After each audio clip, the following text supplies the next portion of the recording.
एक छोटे से गांव में कच्चे घर थे, मिट्टी की सड़कें थी और लोग मुश्किल जिंदगी जीते थे।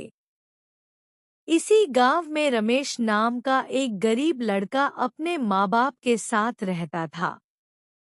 उसके पिता दिन रात मजदूरी करते थे और माँ दूसरों के घर काम करके घर चालती थी। पैसा कम था, लेकिन परिवार के दिल में उम्मीद जिंदा थी। रमेश बचपन से ही अलग था। जब बाकी बच्चे खेलते, वो पुरानी किताबों से पढ़ाई करता।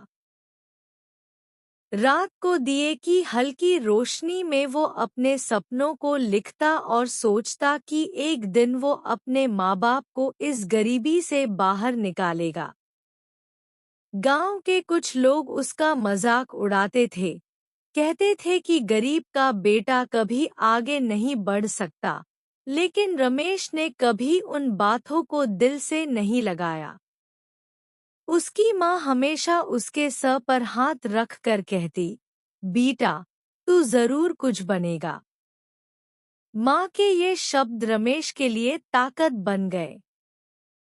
पिता थके हुए शरीर के बावजूद उसकी पढ़ाई का ख्याल रखते थे। परिवार की हालत देखकर रमेश ने शहर जाकर पढ़ाई और काम दोनों करने का फैसला किया। शहर की जिंदगी आसान नहीं थी। छोटी सी नौकरी, कम पैसा और रात भर पढ़ाई। कई बार वो थक कर टूट सा जाता, कभी असफलता मिली, कभी आंसू भी गिरे, पर उसने हार नहीं मानी। हर मुश्किल ने उसे और मजबूत बनाया। सालों की मेहनत के बाद एक दिन रमेश की जिंदगी बदल गई। यूं बड़ी नौकरी मिली और उसके सपने सच होने लगे। सबसे पहले उसने अपने माँ बाप को अपने पास बुलाया। माँ बाप की आंखों में खुशी के आंसू थे और दिल में गर्व। रमेश फिर अपने गांव वापस लौटा। इस बार वो गरीब लड़का नहीं, बल्कि एक सफल आदमी था।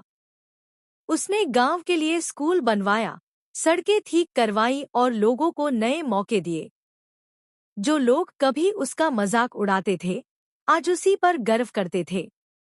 ये कहानी हमें ये सिखाती है कि गरीबी सिर्फ हालत होती है, किस्मत नहीं।